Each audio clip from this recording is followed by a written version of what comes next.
Pick that up, sweetheart. That is what Dr. Whitfield said 14 hours before his entire career collapsed in front of federal investigators. Seattle General in Portland smells like antiseptic and burnt coffee at 6 a.m. when Rachel Torres clocks in as a temp nurse. Her scrubs are perfectly pressed. Her movements are economical and precise, the kind of economy that comes from having learned efficiency in places where wasted motion gets people killed. She carries a tarnished military challenge coin in her left pocket.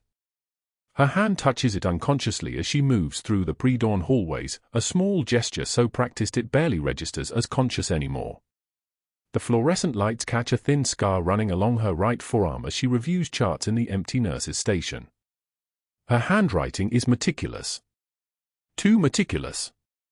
Medical notes that should take 3 sentences stretch to 7, detailing billing codes, procedure timestamps, surgeon names, cost per unit breakdowns that no standard floor nurse should care about. She walks with a barely perceptible limp favoring her left leg, the kind of limp that tells a story nobody here is asking about. On the 3rd floor ICU, an admiral lies sedated behind room 314. He was medically evacuated from Helmand Province 3 weeks ago with cardiac injuries classified as intelligence sensitive. The Pentagon's exact wording had been a need-to-know basis, which meant the hospital staff wasn't asking questions and Rachel wasn't giving answers. She checks his vitals every 4 hours with hands that move like they've done this 1,000 times. Because they have. Her face remains an unreadable mask during those visits. She never speaks to him beyond clinical necessities. O2 Sat 94. Good. Rest. Never uses his rank. Never meets his eyes.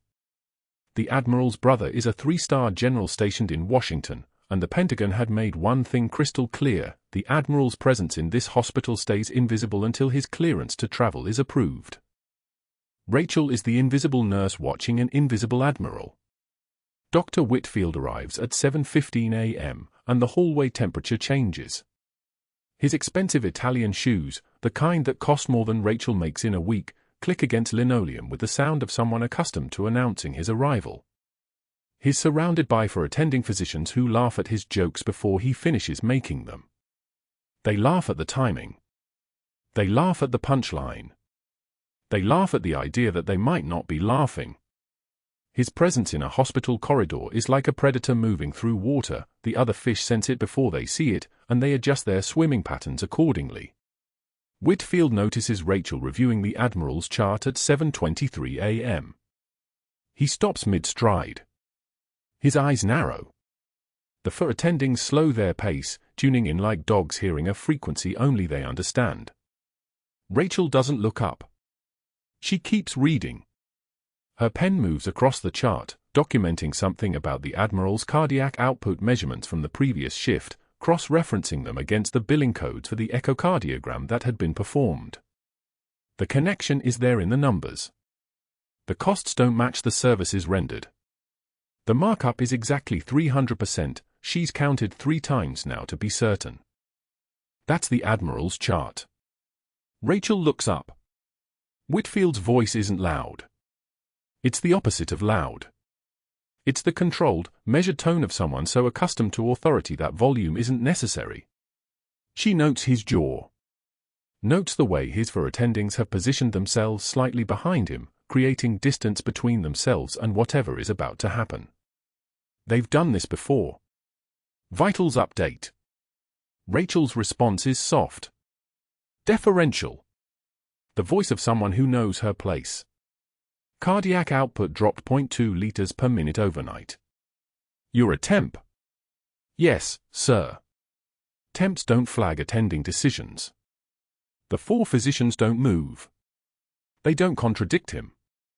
They don't offer support. They simply exist in the space around him, like weights on a scale, making him heavier. The numbers seemed unusual. Whitfield steps closer. His presence makes the air pressure change, makes it harder to breathe in the hallway. He takes the chart from Rachel's hands with a movement that's almost gentle. Almost polite. He reads for exactly 4 seconds. Then he looks at her the way a surgeon looks at a tissue specimen under magnification, with clinical detachment and absolute certainty about what he's seeing. "You're new here. You don't know our protocols. You don't know how we run this hospital. You don't know anything." Each sentence is separate. Each one lands like a percussion instrument. What you are is a temp with a liability problem. He walks. The four attendings follow. Rachel stands alone in the hallway, her hand steady, her jaw a single tight line, the pen still held against the chart she no longer possesses. The fluorescent lights buzz overhead like trapped insects. She doesn't call after him. She doesn't defend herself. She simply stands there with her hands at her sides and her face like stone, and she waits. What she doesn't know yet is that Whitfield has already made a phone call to the temp agency. What she doesn't know is that he's mentioned a concern about her attitude and her inability to respect the chain of command. What she doesn't know is that he's placed a public bet in the nurse's station at 6:38 a.m., 17 minutes before she clocked in, that she'll quit within 7 days. That this is a game to him. That the Admiral upstairs is just collateral damage in a surgical practice billing system that has made Whitfield $2.3 million over the past 4 years. The next 4 hours unfold in the strange silence of someone being slowly erased. Rachel moves through Seattle General like a ghost. She retrieves medications. She checks fours. She documents vitals in a chart that isn't the Admiral's. She avoids eye contact with Whitfield's four attendings, who now pointedly ignore her in the hallway, turning away when she approaches. The message is clear: she's been marked. She's contagious. By noon, a resident named Paulson asks her to step back from a patient assessment. "We've got it from here," he says. His voice isn't unkind. It's just absent of recognition. At 2:17 a.m. on her second night, the Admiral's pericardium fills with blood. Rachel is finishing charting when the monitor changes its song. The beeping rhythm shifts from the steady cadence of a sleeping heart into something irregular, something wrong. She's moving before she consciously decides to move. Her hands know this sound. Her body knows this sound. She's heard it in places where the power went out and the only monitor was the color of a man's lips and the sound of his breathing getting shallower. Room 314. The Admiral's eyes are still closed. His chest rises, falls, rises again, but the rhythm is deteriorating. The monitor shows his blood pressure dropping like an elevator with a cut cable. 140/90. 120/80. 100/60. 80/50. 60/40. His oxygen saturation follows the same catastrophic trajectory. His lips are developing a blue tint. The skin around his eyes is becoming pale, the kind of pale that means his body is shutting down the periphery to keep the core alive. Tamponade. Pericardial fluid under pressure. His heart can't fill properly. Every beat is fighting against the blood surrounding it like a boxer with hands tied. Rachel reaches for the phone. She pages Whitfield. She pages the four attendings. She stands beside the Admiral's bed with her hand steady and her voice calm as she speaks into the intercom. ICU 314. Cardiac emergency. Urgent response required. 3 minutes pass. No one arrives. The Admiral's blood pressure drops to 55/35. His oxygen saturation is 71% and falling. Rachel pages again. ICU 314. Code blue potential. Immediate response. For minutes total. Whitfield arrives with the four attendings. They enter the room in a formation that suggests they've practiced this. They have the look of men who have already decided the outcome. Whitfield reads the monitor for 2 seconds. Tamponade, he says, which means he's not stupid, just something worse. He looks at Rachel without seeing her. Call the OR. Get him prepped for pericardiocentesis. The OR is booked until 6 a.m., Rachel says. Scheduled surgeries. Elective procedures. One of the four attendings, a man named Sterling with the kind of jawline that could cut glass, shakes his head. Move them. Or don't. This patient is too unstable for intervention. Look at his pressure. Look at his SATS. He won't survive the procedure. He won't survive without it, Rachel says. That's not our call, Whitfield says. His voice is soft again. Clinical. His cardiac output is too compromised. The stress of the procedure itself will kill him faster than the tamponade. This is a comfort care situation. Let's not prolong his suffering. His pressure is dropping. We have maybe. Step back, nurse. It's not a request. It's a command issued with the weight of the entire hospital system behind it. Rachel steps back. The 5 doctors, Whitfield and his 4 handpicked attendings, stand in a loose cluster around the Admiral's bed. They are not moving toward the OR. They are moving toward the door. I'll inform the family, Whitfield says to no one in particular. Then he's leaving. Sterling leaves. The other 3 leave. Their footsteps echo down the corridor, retreating, abandoning, disappearing into the darkness of the hospital like water draining.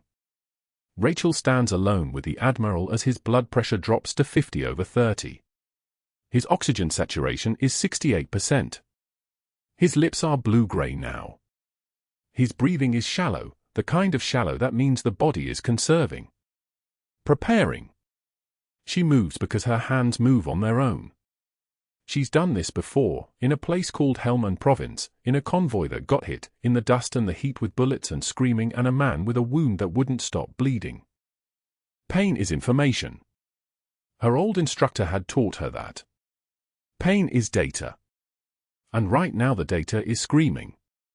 She retrieves a 14-gauge needle from the crash cart. She finds the 4th intercostal space, midclavicular line, the anatomical landmark that exists below the breastbone. Her hands are steady. Her breathing is measured. She thinks about the Admiral's brother, who is a 3-star general. She thinks about the Pentagon's classified briefing. She thinks about 18 months of operational groundwork that will evaporate like smoke if she acts. Then she thinks about an admiral with her name tattooed on his forearm. The needle goes in. The hiss of air escaping the pericardial space. The sudden rush of blood, dark, venous, the color of iron, into the syringe. 1 pull. 2 pulls. 3 pulls. The blood pressure climbs. 55/35. 65/45. 75/55. The oxygen saturation rises. 70%. 78%. 84%. The heart monitor steadies. The rhythm finds its way back home. Rachel disposes of the needle. She documents nothing. She steps back from the bed and becomes a ghost again. At 7:31 a.m., exactly 14 hours after Whitfield spoke those 5 words, he enters the nurse's station holding a patient chart. Rachel is reviewing medications. She doesn't look up. Whitfield walks directly to her and drops the chart to the floor. It lands with the sound of paper against tile, a small sound, almost quiet. He smirks. The kind of smirk that says he's testing something. Testing her.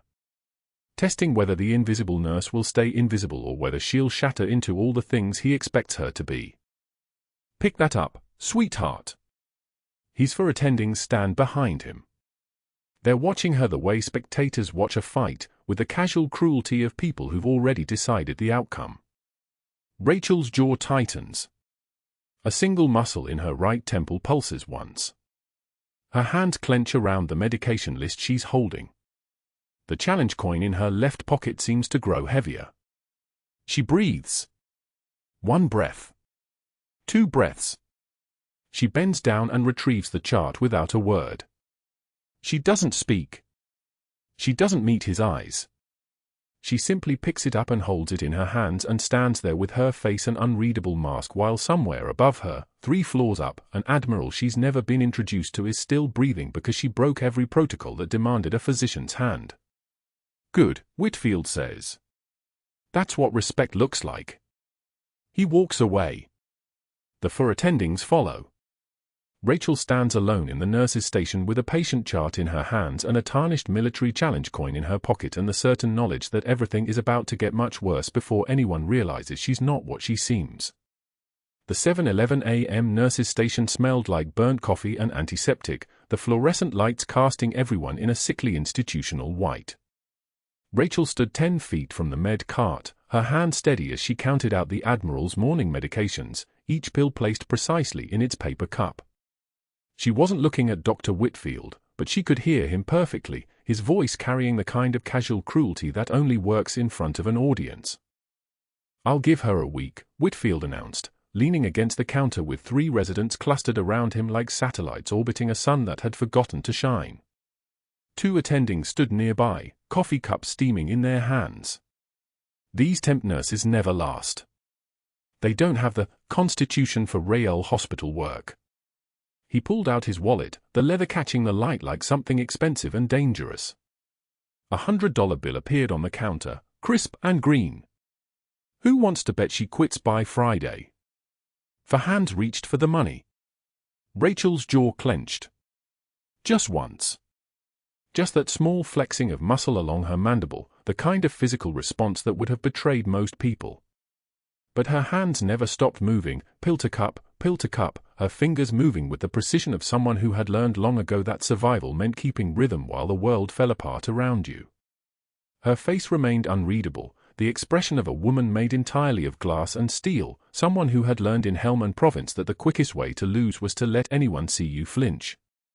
She'd been called worse in Dari. She'd been shot at by people who hadn't even bothered with words first. The medication cart was nearly complete when Whitfield glanced over. He saw that blank face, that complete absence of reaction, and something flickered across his own features, not quite anger, but something close to frustration. People who didn't react to humiliation were harder to control. Rachel understood this fundamental truth about men like Whitfield: they thrived on visible wounds. The absence of one was its own kind of insubordination. The morning moved forward in its institutional rhythm, vital signs recorded, charts updated, the Admiral sleeping 4 floors above, still intubated, still unaware that the woman checking his pressure every 4 hours was the same Master Chief Petty Officer who had dragged him 11 miles through Helmand Province with a sucking chest wound after their convoy took RPG fire. She had his blood on her hands that day. She had his name tattooed on her mind. The tarnished challenge coin he'd pressed into her palm in the dust was still in her pocket, heavier than its ounce of metal should allow. At 12:45 p.m. the cafeteria was a small ocean of noise, 200 conversations, the clatter of trays, the hiss of the soda fountain mixing into a kind of white noise chaos. Rachel moved through it carrying her lunch on an institutional plastic tray, the kind that had probably fed 10,000 people before her. She wasn't thinking about much of anything when her boot caught on something. Not a shoe. A leg. Dr. Whitfield's leg, extended just far enough into the aisle to be plausible deniability, the kind of thing you could claim was an accident if anyone called it what it was. The tray went down like a helicopter losing rotor pressure. Soup splashed across white tiles in a pattern that would have been almost beautiful if it wasn't deliberate. The sound cut through 50 conversations, the crash of ceramic, the splash of liquid, the sharp report of breaking dishware. Whitfield didn't look up from his phone. He never did. That was the signature move, the complete absence of acknowledgement, the social performance of having no idea he'd done anything at all. "Oh, sorry," he said to the room at large. "Didn't see you there." His residents laughed. That particular sound, for trained physicians laughing at a nurse on their knees, cleaning up soup, was the entire economy of hospital hierarchy distilled into acoustic form. Rachel knelt without a word. Her knees hit the tile and she began gathering ceramic fragments with hands that moved like they'd done this 1,000 times before, which was true in the metaphorical sense if not the literal one. She'd cleaned up blood from marble floors in compounds where the temperature hit 130 degrees. She'd picked up the pieces of things that were never meant to be whole again. A plastic tray in a hospital cafeteria in Portland, Oregon was almost meditative by comparison. A janitor brought a mop. No one helped her.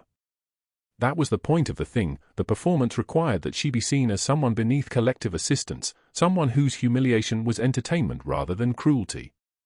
She picked up the larger pieces first, her movements efficient, economical, the movements of someone who understood that dignity was an illusion and survival was the only metric that mattered. 200 people watched her. She made eye contact with exactly none of them. By 4:20 p.m. the ritual had reached its crescendo. Rachel was walking the hallway outside the ICU when Whitfield emerged from a patient room, saw her coming, and executed what he probably thought of as a masterstroke. The patient chart appeared in his hands like a magician's trick. He threw it at her feet, actually threw it, the paper scattering across the linoleum like confession and evidence mixed together. "Pick that up, sweetheart," he said, and his voice had that particular texture of contempt that only gets deployed when an audience is present. 2 nurses stood at the station. Both found suddenly urgent reasons to examine their paperwork. And while you're down there, maybe review what actual nursing documentation looks like. Rachel crouched. The papers were scattered, some landing face up so she could see her own handwriting, vital signs logged with military precision, times recorded down to the minute, observations documented with the kind of detail that would have made an intelligence analyst weep with joy. She gathered them one by one, her breathing controlled, her movements mechanical. But her left hand trembled for exactly 3 seconds. Not fear. Not anger. Restraint. The trembling wasn't a crack in her composure, it was the sound of her restraint working, the physical manifestation of someone holding back force that, if released, would have ended his career and possibly his consciousness. Then it stopped. Her hand went steady again. She stood, the scattered pages reassembled, and Whitfield walked away whistling, his afternoon entertainment complete. But that wasn't the worst part. At 11 p.m., the medication room was silent except for the soft hum of the refrigerator keeping the controlled substances at optimal temperature.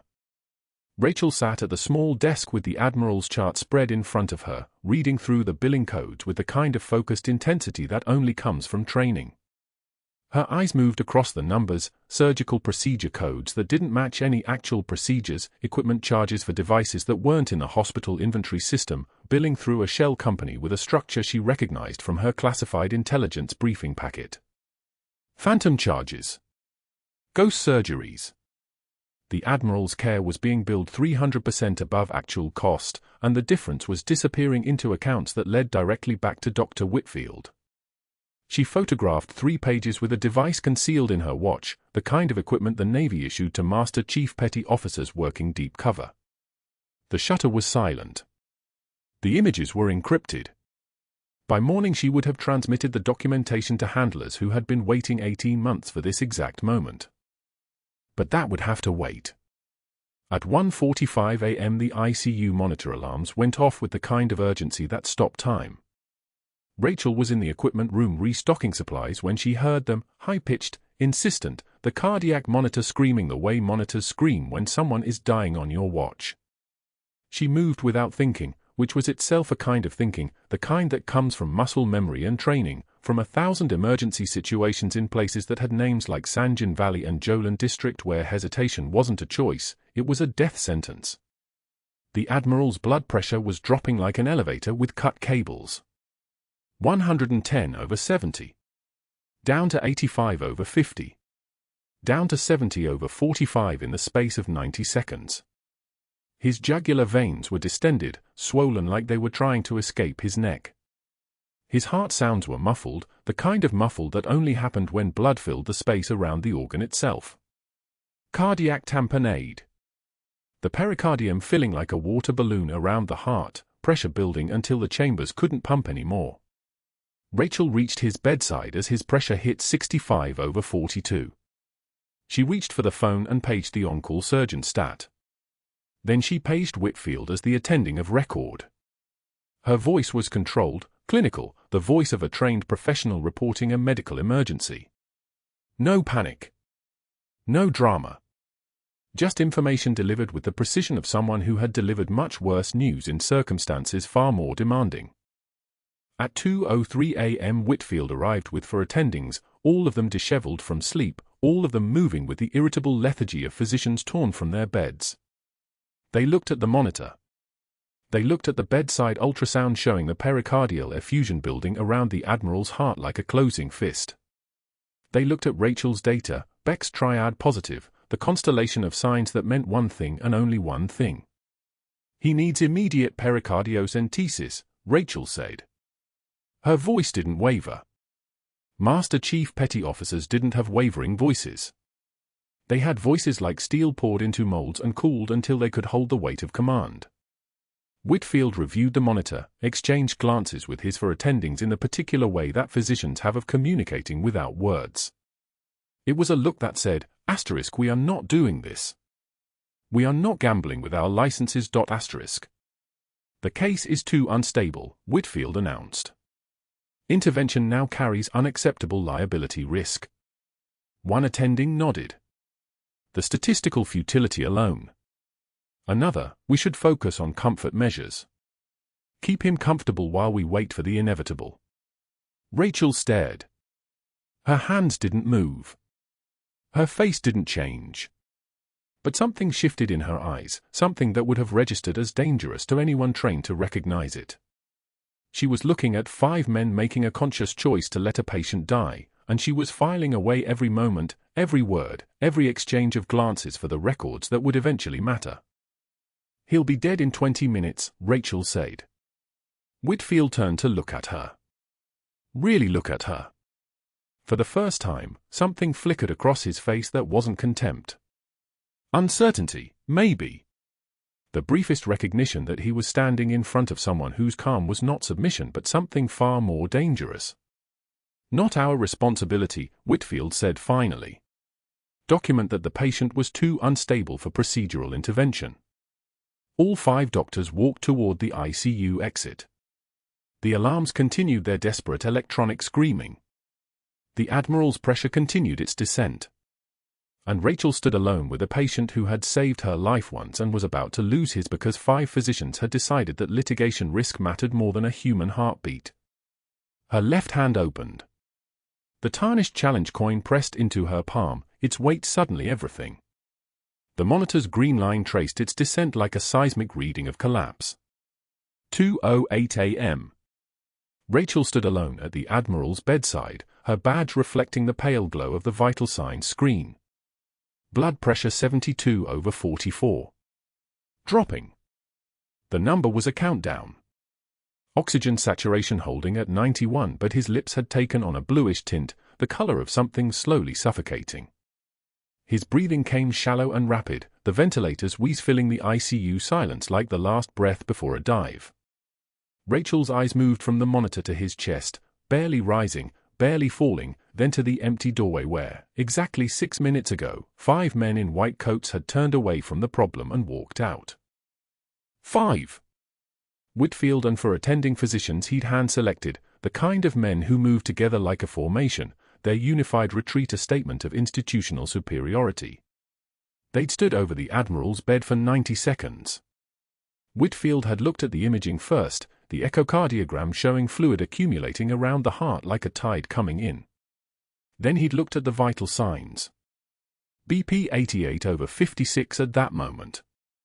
Declining. The patient's too unstable for intervention, Whitfield had said, his voice carrying the flat certainty of a man accustomed to being believed. Pericardiocentesis introduces risk we can't control. If the needle perforates the right atrium in a patient this hemodynamically compromised. He'd let the sentence hang.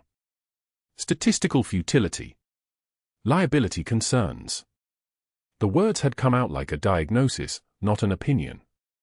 One of the attendings, a man named Barrett with grey at his temples, had actually nodded. They'd all filed out together, their shoes clicking against the tile in a rhythm that sounded like a closing argument. Rachel had not moved. She'd watched them leave.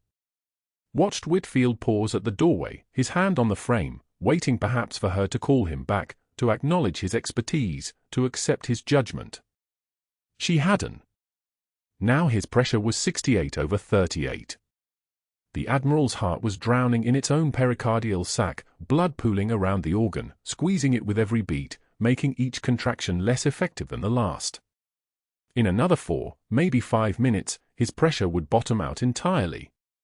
Cardiac arrest in a sedated patient with a weakened heart and no surgeon willing to save him would be catastrophic. Most didn't come back from that. The supply cart sat 3 feet away. Rachel could see the 18-gauge cardiac needle from where she stood, its sterile packaging glowing under the fluorescent lights. She knew exactly where it was because her hands had been trained to know where every piece of surgical equipment was kept, the same way a sniper knows the zero on her rifle before the first shot. 18 months of working at Seattle General had been 18 months of remembering. The cardiac needle was in the 3rd drawer, left side, in a blue sterile pack. The antiseptic swabs were in the same drawer. The sterile gloves were hanging from the dispenser directly above the sink. The procedure took 40 seconds if her hands were steady and her training was still alive inside her muscle memory. But the Admiral's pressure was now 65/35. And Rachel Torres, Master Chief Petty Officer, was currently a temp nurse in a hospital in Portland that did not know what she was. Her cover was a document fabricated by the Pentagon. Her name was registered with an employment agency that answered to NCIS. Her entire existence in this building was predicated on remaining invisible, unremarkable, the kind of person people forgot about immediately after looking at her. A pericardiocentesis performed without physician supervision was not invisible. It was a felony. It was career-ending. It was the kind of action that made every intelligence agency from here to Washington, D.C. ask very hard questions about who she really was and why she was really here. She thought about the 18 months of documentation. The billing fraud she'd been quietly assembling through chart reviews and coding audits. Whitfield shell companies. The inflated invoices. The phantom surgeries on the Admiral's account totaling $472,000 in fraudulent charges. She thought about how close she was to having it all, the paper trail, the evidence, the connections that would end his career the right way, the legal way, the way that didn't compromise her mission. Then she looked at the Admiral's face. His skin was the color of parchment. His breathing had become almost imperceptible. The monitor showed his heart rate at 118 and climbing, a failing heart working harder and harder in a desperate bid to maintain circulation and losing ground with each beat. She thought about Helmand Province. The convoy hit at 14:22 hours. The Admiral taking shrapnel to his right side, his chest, the kind of wound that kills in minutes if you don't control the bleeding. She thought about carrying him 11 miles through mountainous terrain, her left arm around his waist, his blood soaking through her uniform, soaking into the sand, soaking into everything. His voice in her ear, "Leave me. That's an order." Her voice answering, "Shut up, sir." Not happening. She'd walked through a firefight with his arm over her shoulders. She'd carried his weight when he couldn't walk. She'd dragged him across a landing zone while rounds whipped overhead, the rotor wash from the medevac helicopter shaking the ground beneath their feet. And now he was dying, and 5 doctors had decided his case was statistically not worth saving. The challenge coin felt heavy in her pocket. She touched it without removing it, feeling the ridged edges through the fabric of her scrubs. The coin was real in a way nothing else in this hospital was real. The Admiral had pressed it into her palm in Helmand Province as his blood soaked into the sand. "For saving my life twice," he'd said. The first time was the convoy. The second time was something else entirely, something classified enough that the details would never make it into a medical chart. Blood pressure 62/32. Rachel's hand was already moving toward the supply cart. The motion felt separate from conscious choice, like muscle memory overriding protocol, like her body remembering what she'd been trained to do in the worst scenarios. Combat medic training. 18 years of service. 3 tours in Helmand Province. The kind of knowledge that lived in your hands whether you wanted it there or not. She pulled on the sterile gloves in a single smooth motion. The latex snapped around her wrists like a gunshot in the quiet ICU. She opened the cardiac needle pack. The needle gleamed under the light, 16 centimeters long, perfectly balanced, a tool designed to penetrate the chest wall and enter the pericardial sac without damaging the heart itself. She prepped the subcostal area with an antiseptic swab, her movements economical and precise. Her hands were steady. They had been steady in Helmand Province under fire. They were steady now. The needle went in at the 5th intercostal space, just below the xiphoid process. She angled it 45 degrees toward the left shoulder, pushing slowly, feeling for the resistance of tissue. When the needle entered the pericardial sac, there would be a sudden give, a small give that most people would miss, but she felt it immediately. Blood came back into the syringe almost at once, dark, deoxygenated blood that had been pooling around his heart, suffocating the organ with every beat. She drew back slowly. 200 milliliters. The blood flowed into the syringe like the answer to a prayer no one was allowed to say in a hospital. 45 seconds. 50 seconds. The needle came out clean. She applied pressure to the puncture site with a sterile gauze pad and tore open a transparent dressing with her teeth. The monitor changed. The BP climbed. 70/40. Then 85/55. Then 95/60. The oxygen saturation rose from 91 to 96. The Admiral's color returned, starting at his lips, spreading upward into his cheeks, his skin transforming from the color of death back into the color of a man still fighting. His breathing deepened. The ventilator's rhythm became less frantic, less desperate. Sinus rhythm holding steady. The heart's rhythm on the monitor became regular, controlled, human again. 42 seconds. She'd done it in 42 seconds from the first needle angle to the last gauze application, her hands moving on their own, her training more alive than her doubt, her survival instinct operating at a frequency that institutional policy could not reach. The tarnished challenge coin was still in her pocket. The Admiral was still breathing. 5 doctors had walked away and 1 nurse had stayed, and the room was exactly as empty as it had been 5 minutes before, just with different vital signs and a different future. Then the doors burst open. Whitfield. The night administrator. 2 hospital security officers whose faces she'd never seen before.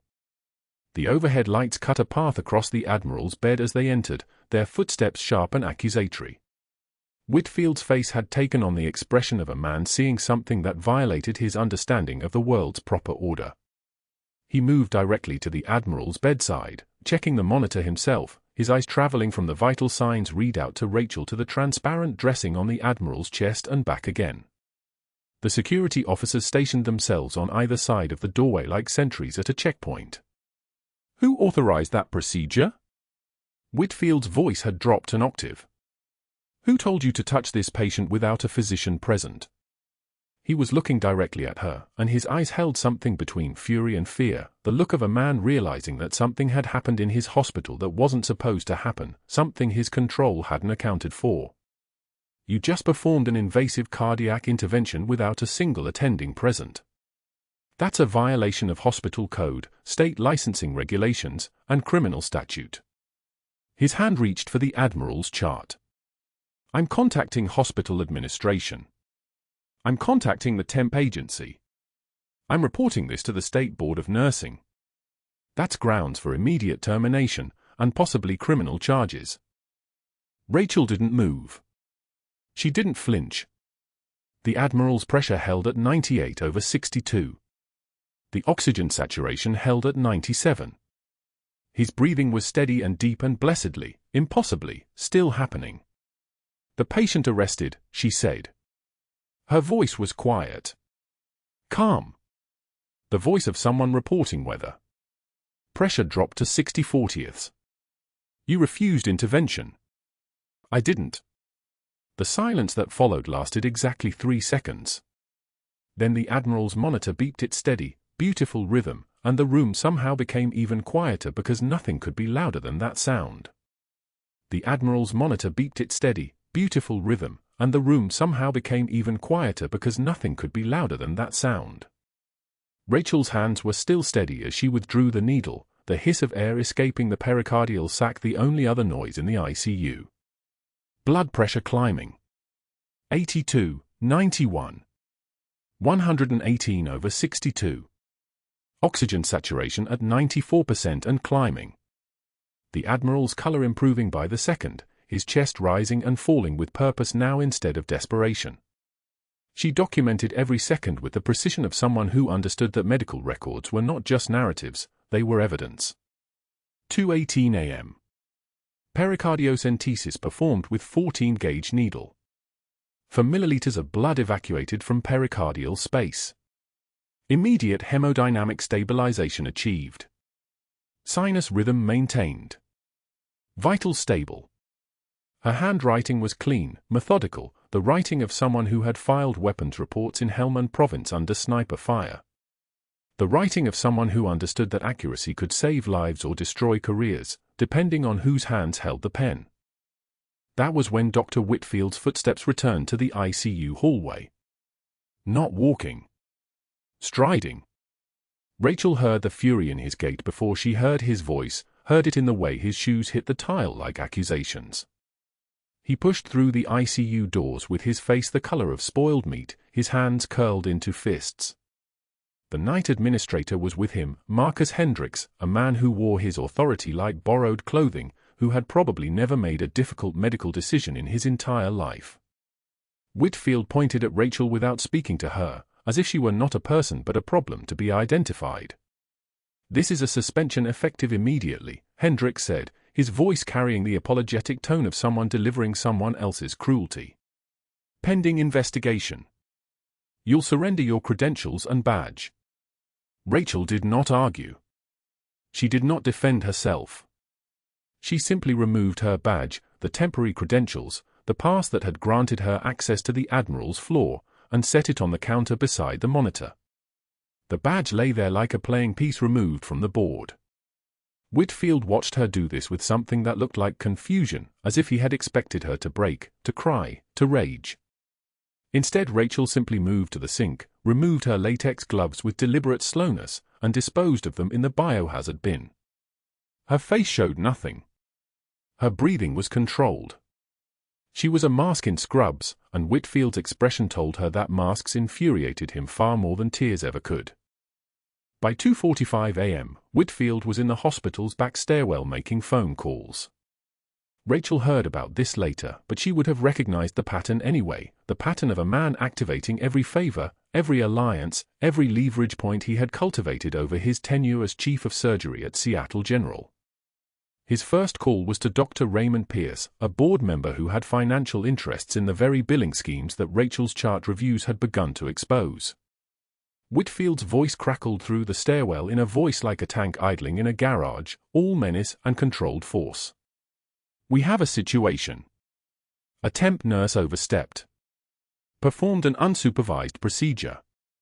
Not authorized. Not trained. Overstepped. Language mattered. Language created narratives. I'm recommending immediate termination, but I wanted you to know first. This could have liability implications." Pierce would have been half asleep, but those 3 words, liability implications, would have woken him completely. A board member did not need to understand medicine to understand lawsuits. Whitfield's second call was to Dr. Harold Gates, another board member who had approved payment for procedures that never happened, phantom surgeries, inflated costs. Again, Whitfield used the language of danger. Unauthorized medical intervention. Patient endangerment. I need this woman gone before she causes real damage. Gone. The word hung in the stairwell like a threat. Then he called the temp agency. It was 2:53 a.m. The person who answered was groggy, confused, but Whitfield's voice had a way of cutting through sleep like a scalpel. I need Rachel Torres terminated immediately. Gross negligence. Unauthorized procedures. She performed an invasive cardiac intervention without physician supervision. We're documenting now for potential legal action. The lie was precise. It was not untrue that she had performed the procedure without physician supervision, because all 5 physicians present had refused to perform it, had abandoned the patient, had walked out citing futility and liability. But Whitfield's version made it sound like Rachel had acted recklessly, that she had overreached her scope of practice out of arrogance or incompetence. The language had shifted the entire narrative. By 3 a.m., the temp agency had issued a formal suspension. By 3:15 a.m., the night administrator had filed paperwork recommending termination. By 3:20 a.m., Rachel Torres was no longer authorized to work at Seattle General Hospital.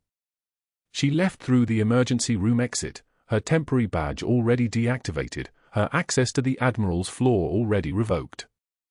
The March rain in Portland fell with the steady determination of something that would not stop, that did not need to announce itself because it had already won. The parking lot was mostly empty at 3:30 in the morning.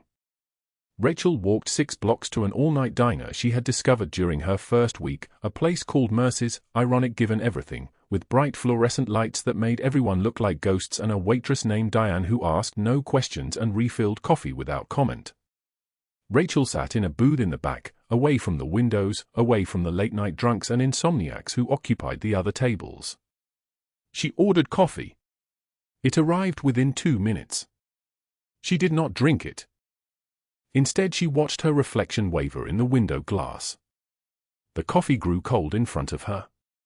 Steam rose from it like a ghost ascending, then disappeared. Her reflection was fragmented, part of her face in shadow, part catching the harsh diner light, part obscured by the reflection of the counter behind her. She looked like someone who had been broken into pieces and not quite reassembled correctly. Her phone vibrated at 3:47 a.m. A text from her intelligence handler, a man she knew only as Graves, who worked out of a naval intelligence office in Arlington and who had recruited her for this 18-month operational assignment. The message was exactly 4 words: status. Respond immediately. Rachel stared at the message. She thought about the Admiral 3 floors above Seattle General, his vitals stable now because of her, his life saved because 5 physicians had failed and she had not. She thought about the chart reviews she had conducted, the pattern of inflated costs emerging from Whitfield's surgical department, $847,000 in phantom billing over the past 4 months alone, money that had disappeared into numbered accounts and shell companies. She thought about how that evidence was still being compiled, still being documented, still waiting to be delivered to Naval Investigative Service and the Federal Bureau of Investigation. She thought about how 18 months of operational groundwork, 18 months of being invisible, of being dismissed, of being called sweetheart, and watching her cafeteria tray deliberately knocked to the floor, was now in jeopardy. She did not respond to Graves. Not yet. Instead, she reached into her scrub pocket and felt the weight of a tarnished military challenge coin, the same coin the Admiral had pressed into her palm in Helmand Province as his blood soaked into the sand. The coin was made from recovered aircraft wreckage, shrapnel welded into a shape that almost resembled an eagle. It had been her talisman for 3 years, her reminder that she had carried a man 11 miles through enemy fire, that she had code-named herself Hawkeye because she had learned to see things others missed. She pressed the coin between her palms now in the darkness of the diner booth. The metal was cold. It did not warm. At 6:30 a.m., Dr. Whitfield arrived at Seattle General with a man in a tailored charcoal suit, an external investigator named Dr. Edmund Cross, a retired physician who specialized in credential audits and who had built a reputation for finding disqualifying flaws in the backgrounds of people he was hired to destroy. Whitfield walked with Cross to the hospital's personnel office, moving with the confidence of a man who had already won, who saw the outcome as inevitable. "I want everything," Whitfield said, his voice carrying the same arrogant certainty it always carried. "Training records. References. Every hospital she's worked at. Prior employers. Criminal history. Something doesn't add up with this woman. She's too composed. Too competent. There's something hidden there." Cross nodded and began pulling Rachel's employment history from the system. What he did not know was that the employment history in that system was real: years of documented nursing experience, a genuine RN license, a flawless record of service in military medical facilities across the continental United States. But he also did not know that Rachel Torres was not the name the Navy had given her at birth, that her service record was encrypted behind classified clearances that existed in only 3 government databases, that the woman he was investigating had killed 2 insurgents with a single syringe of epinephrine and a clinical understanding of human anatomy that most cardiologists would have envied. By 7 a.m., the investigator was 3 hours into his audit. By 8:15 a.m., the Admiral woke up, his blood pressure stable at 118/72, his oxygen saturation holding at 96%, his chest moving with the easy rhythm of a man who had been brought back from the edge of cardiac collapse. The nurses on day shift found him asking for the night nurse, the one with the steady hands, the one who had saved his life. They did not know how to answer because they had been told she was suspended, that she had violated protocols, that she was potentially facing criminal charges. They told the Admiral she had been called away on an emergency. He did not believe them. He had been in the Navy for 42 years. He recognized the language of cover-ups. The hospital lobby's morning news broadcast cycled through its standard programming at 8:45 a.m., the anchors bright and artificial in that way morning news anchors cultivated. Then the breaking news banner appeared. A military portrait filled the screen, a woman in Navy dress uniform, ribbons across her chest, eyes that looked like they had seen beyond the edges of the visible world. The text beneath the image read, "Decorated Navy medic missing from base, investigation underway." Master Chief Petty Officer Rachel Torres, stationed at Naval Base San Diego, has not reported for duty in 4 months. Navy investigators have confirmed her last known location was the Seattle, Washington area. Anyone with information is urged to contact Naval Investigative Service immediately. 20 people in the lobby looked up from their phones and their coffee. At 9:02 a.m., the main entrance doors opened and Rachel Torres walked through, unaware that her military portrait had just been broadcast on every news channel in the Pacific Northwest, unaware that the temp agency had called her back for what they claimed was a simple clarification meeting. A veteran in a wheelchair near the coffee cart, a man missing his left leg, a purple heart visible on his jacket, looked from the screen to her face. His eyes widened with something that looked like recognition and disbelief. "Hawkeye," he said, his voice carrying across the lobby like a gunshot. "Is that you?" Rachel stopped walking. The lobby did not go quiet, it went silent.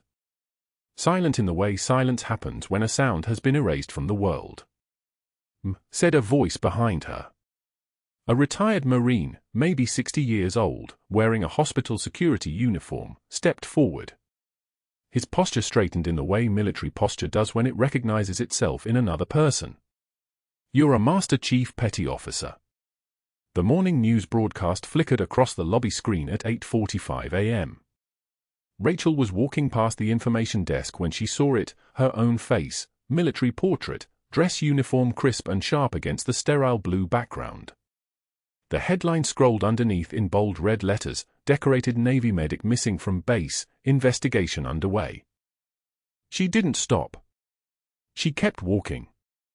The hallway noise continued around her, fluorescent lights buzzing overhead, phones ringing at the nurse station, wheels squeaking on linoleum, but something had fundamentally shifted in the air pressure of the building. She could feel it the way you feel a storm approaching, that electrical charge that makes the small hairs on your neck stand up. A visiting veteran in a wheelchair near the lobby entrance looked up from the screen. His eyes tracked to Rachel's face. Then back to the screen. Then back to her. His hand trembled slightly as he gripped the armrest. "Hawkeye, is that you?" His voice cracked like he was asking the impossible. Like he was asking if the dead could walk. Rachel kept moving. She had maybe 10 steps before this became irreversible. A retired Marine security guard, the kind of man whose uniform still held military creases even in civilian clothes, stepped forward from his post by the entrance. His voice cut through the gathering murmur of receptionists and visitors who were beginning to notice the correlation between the screen and the woman in scrubs passing through their lobby. "You're a Master Chief Petty Officer." It wasn't a question. It was a statement of fact delivered with the precision of someone who had spent 40 years reading insignia and bearing. The crowd began to solidify. Not hostile. Not yet. But watching. Phones came out. Someone was filming. The kind of moment that doesn't stay contained anymore, that explodes across hospital networks and staff channels in the space between heartbeats. Rachel's hands remained steady at her sides. Her breathing didn't change. The trembling wasn't fear. It was restraint. The lobby doors opened at 9:10 a.m. 3 officers entered first, full-dress navy blues, their uniforms pressed with surgical precision. Behind them came a man with silver eagles on his shoulders, 3 of them catching the fluorescent light like polished steel. Admiral's brother. 3-star general. He carried a folder thick enough to contain an entire operational history. Behind him came 2 more uniformed personnel and a hospital administrator whose face had gone the color of old porcelain. The general's eyes found Rachel across the lobby. Recognition and something else, something like witnessing a ghost become flesh again. He crossed the space between them in 8 seconds. "Master Chief Torres," he said, his voice carrying the weight of command and relief and something deeper than rank. "Your admiral asked me to come."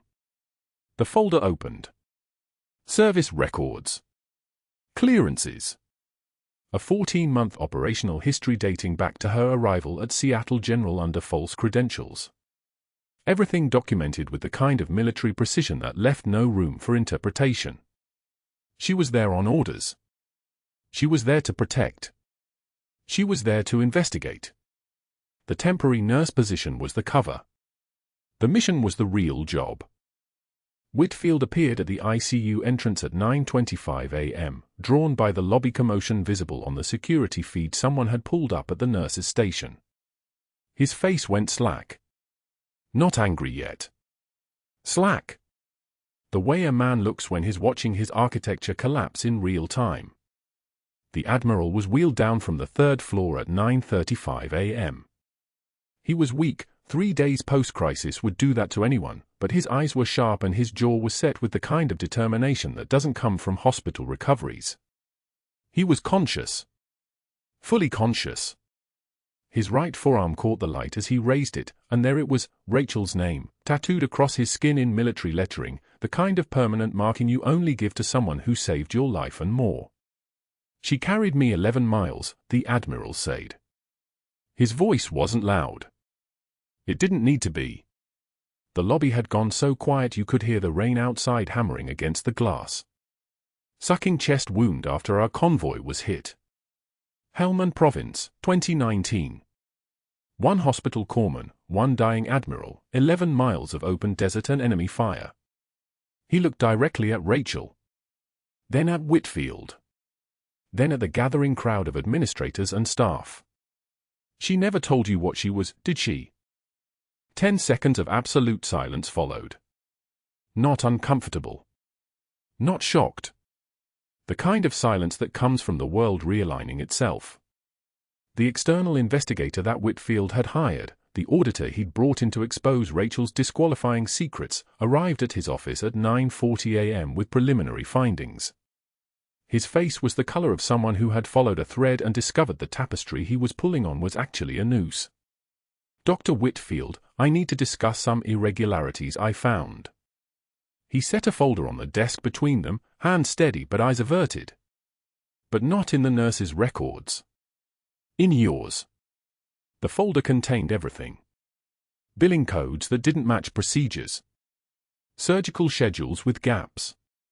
Equipment charges for operations that never happened. A shell company registered in Delaware with only 1 beneficiary. 1 signature on every authorization. 1 name on every fraudulent claim submitted to military medical accounts, including the Admiral's, including dozens of others stretching back across 18 months. Whitfield's mouth opened. Closed. Opened again. No sound. The investigator kept talking anyway. "The audit trail you asked me to follow led directly to your accounts. Approximately $2.3 million in inflated charges. Equipment kickbacks. Phantom surgeries billed to active duty service members, many of them wounded, many of them through Tricare military medical benefits." The investigator stood. "I've already contacted the hospital's compliance officer and federal law enforcement. You should call an attorney." Federal agents arrived at Seattle General at 10:15 a.m. with warrants printed on official letterhead. They moved with the kind of quiet purpose that comes from legitimate authority. 2 FBI forensic accountants began examining 18 months of billing records. 2 NCIS investigators began cross-referencing Whitfield's procedures with actual surgical logs and equipment manifests. The hospital board convened an emergency meeting at 11:22 a.m. Whitfield's hospital privileges were suspended immediately.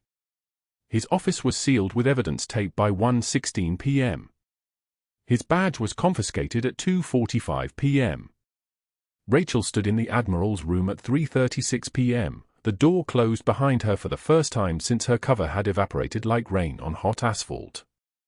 He was sitting up slightly now, paws in his arm, but his eyes were clear and his voice was steady when he reached out and gripped her hand with something that wasn't quite strength but was definitely intent. "They know?" she asked. Her voice had shifted. The deferential temporary nurse cadence was gone.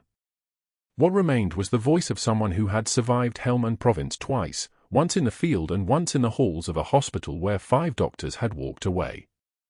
"The general is with the investigators now," the Admiral said. "Your service record, the orders placing you here, everything. Federal prosecutors are using Whitfield's own audit as the foundation of their fraud indictment. Embezzlement, conspiracy, systematic billing fraud against military medical accounts." He paused.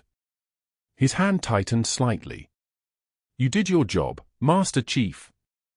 Better than the job. You saved my life in the desert and you saved my life in that ICU when 5 doctors said I wasn't worth a liability." The rain continued outside the window, hammering Portland in that late afternoon way that made the whole world seem smaller and more contained. Rachel's fingers were steady against the Admiral's hand. Her jaw hadn't clenched. Her eyes hadn't watered. The training held. The composure held. The mask stayed in place because the mask had become a kind of armor, and the armor had become a kind of identity. Whitfield was escorted from the building by security at 8:02 p.m. His car was a 15-year-old sedan, the paint faded to the color of old bone. Everything else was gone. The office. The title. The authority. The network of administrators and residents who'd laughed in the cafeteria when he knocked her tray to the floor. All of it collapsed in 18 hours. Rachel watched from a third-floor window as he drove away into the Portland darkness. She didn't feel vindicated. Vindication was for people who needed it. She felt something else, something closer to the kind of calm that comes from having already survived the worst the world could offer and living to walk away from it. But that wasn't the worst part of what came next. 6 months later, Rachel stood outside Portland Community College's continuing education building. A bulletin board by the entrance advertised CPR certification course, instructor, Dr. M. Whitfield, $15 an hour, Tuesdays 6 to 8 p.m. Through the window, she could see him demonstrating chest compressions on a training dummy for 8 uninterested students in a fluorescent-lit classroom. He looked older. Smaller. Like something in him had been permanently reduced. He looked up. Their eyes met for exactly 3 seconds. Rachel's face showed nothing, no satisfaction, no anger, no judgment. Just the mask that had saved her life and broken his. She kept walking, her hand in her pocket, fingers closing around the Admiral's tarnished challenge coin, the same coin he'd pressed into her palm in Helmand Province as his blood soaked into the sand while she dragged him 11 miles toward a landing zone that felt like salvation. The ones who have seen the worst often give the most. If you made it this far, you already know Rachel was never just a nurse. Subscribe for more stories about the quiet people who carry impossible weights. Like this video if you would have done the same.